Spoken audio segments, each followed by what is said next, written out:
उत्तर प्रदेश में ज्ञानवापी मस्जिद और शाही ईदगाह मस्जिद का मामला अभी कोर्ट में है, मगर देश की कई मस्जिदों में हिंदू धार्मिक प्रतीकों और देवी देवताओं के होने और उनका पता लगाने के लिए अदालतों में याचिकाओं की बाढ़ सी आ गई है। पिछले कुछ दिनों में अदालतों में मस्जिदों के भीतर मंदिर के अवशेष होने संबंधी इतनी ज्यादा याचिकाएं आने लगी कि राष्ट्रीय स्वयंसेवक प्रमुख मोहन भागवत तक को कहना पड़ गया कि हमें हर एक मस्जिद में भगवान की मूर्तियां ढूंढने की कोई जरूरत नहीं है। नमस्कार, स्वागत है आपका इंडिया रिपोर्ट में। मैं हूं आपके साथ सुष्मिता तिवारी। शुक्रवार को मथुरा के कृष्ण जन्मभूमि शाही ईदगाह मामले के हिंदू पक्षकारों ने पुरातत्व विभाग और कुछ अन्य सरकारी संस्थानों को एक लीगल नोटिस दिया है, जिसमें मांग की गई है कि आगरा की जामा मस्जिद में लोगों की आवाजाही रोक दी जाए। महेंद्र प्रताप सिंह और अन्य लोगों का दावा है कि मस्जिद की सीढ़ियों के नीचे से ठाकुर केशव देव का विग्रह निकालकर हिंदू पक्ष को सुपुर्द किया जाए। इन लोगों का यह भी कहना है कि ऐसा ही करने पर तय समय के बाद अदालत में मुकदमा दायर किया जाएगा। पिछले दिनों दिल्ली के कुतुब मीनार परिसर में हिंदू और जैन देवी देवताओं की मूर्तियां होने का दावा करते हुए पूजा के अधिकार की मांग करने वाली एक याचिका दिल्ली के साकेत कोर्ट में दायर की गई। याचिकाकर्ता के वकील हरिशंकर जैन ने मंदिर के साक्ष्य और पूजा के अधिकार की बात करते हुए कोर्ट में दलीलें रखी। उनका कहना था कि इस बात के सबूत हैं कि खंडर के ऊपर कुव्वतुल इस्लाम मस्जिद बनी है। वहीं भारतीय पुरातत्व सर्वेक्षण यानी ASI का कहना है कि सरकार ने इसे संरक्षित इमारत माना है और कानून राष्ट्रीय स्मारक पर पूजा की इजाजत नहीं देता है। कोर्ट इस मामले में 9 जून को अपना फैसला सुनाएगा। वाराणसी में भी ज्ञानव्यापी विवाद के बाद एक और मामला तूल पकड़ रहा है। पचंगा घाट स्थित बिंदु माधव के धरहरा मस्जिद में नमाज पर रोक लगाने को लेकर कुछ लोगों ने सिविल जज जूनियर डिवीजन की अदालत में याचिका दी है।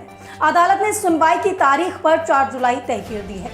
ऐसे कई मामले पिछले कुछ दिनों में उत्तर प्रदेश के विभिन्न इलाकों के अलावा देश के अन्य हिस्सों में भी आए हैं और कई मस्जिदों में नमाज पर रोक लगाकर उनके भीतर मंदिर के अवशेष ढूंढने की इजाजत या फिर परिसर उन्हें सौंपने की मांग की गई है। कई मामले अदालतों ने याचिकाकर्ताओं को फटकार भी लगाई है, लेकिन ज्यादातर मामले स्वीकार कर लिए गए हैं और उन पर सुनवाई चल रही है। आपको बता दें, पिछले दिनों इलाहाबाद हाई कोर्ट के लखनऊ खंडपीठ ने आगरा के ताजमहल में बंद पड़े 22 कमरों को खुलवाने की मांग वाली याचिका खारिज कर दी थी। कोर्ट ने याचिकाकर्ता को इस मामले में कड़ी फटकार भी लगाई और कहा कि पहले ताजमहल के बारे में पढ़कर आओ। हालांकि कमरों को खुलवाने और सर्वे कराने की याचिका दाखिल करने वाले बीजेपी नेता डॉक्टर राजनीश सिंह का कहना है कि अब वो इस मामले को लेकर सुप्रीम कोर्ट जाएंगे।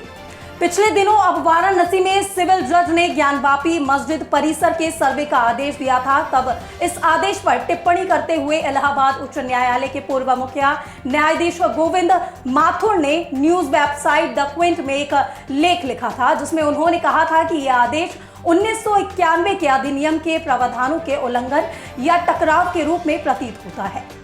दरअसल ये मामले तब अदालतों में धड़ाधड़ पहुंच रहे हैं और वहां विचार के लिए इन्हें स्वीकार भी कर लिया जा रहा है, जबकि देश में पूजा स्थल अधिनियम 1991 मौजूद है और जिसके अनुसार किसी भी उपासना या पूजा स्थान के धार्मिक चरित्र को परिवर्तित नहीं किया जा सकता है। कानून के मुताबिक 15 अगस्त 1947 की स्थिति में जो उपासना स्थल अयोध्या विवाद को छोड़कर जैसे थे उन्हें उसी स्थिति में रखा जाए, उन्हें बदला नहीं जा सकता है। यहाँ तक कि अयोध्या मामले में फैसला सुनाते हुए सुप्रीम कोर्ट ने भी इस कानून के महत्व पर जोर देते हुए कहा था कि ये अधिनियम ऐसे मामलों में नए मुकदमे या न्यायिक कार्यों के गठन को रोकता है। बावजूद इसके इस उपासना स्थलों के मौजूद स्थिति को चुनौती देने वाली याचिका दायर की जा रही है। अदालतों में इन्हें स्वीकार भी किया जा रहा है और कहीं ना कहीं सुप्रीम कोर्ट से भी उन याचिकाओं को पोषण मिल रहा है। अयोध्या विवाद पर चर्चित पुस्तक एक रुका हुआ फैसला के लेखक और सुप्रीम कोर्ट कवर करने वाले वरिष्ठ पत्रकार प्रभाकर मिश्रा कहते हैं कि अदालतों में ऐसी याचिकाएं स्वीकार करने से पहले थोड़ी संवेदनशीलता दिखाने की जरूरत है।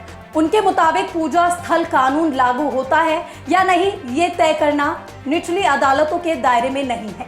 इसे उन्हें ऊंची अदालतों पर छोड़ देना चाहिए, जैसा कि ताजमहल के मामले में हुआ। जब मामला सुप्रीम कोर्ट के संज्ञान में है तो सुप्रीम कोर्ट को एक आदेश पारित कर देना चाहिए कि इन मामलों में दूसरी कोर्ट में याचिकाएं ना दायर की जाए और ना वहां स्वीकार की जाए। फिलहाल इस वीडियो में मेरे साथ बस इतना ही। आगे की और तमाम अपडेट से जुड़े रहने के लिए बने रहिए मेरे साथ और देखते रहिए इंडिया रिपोर्ट।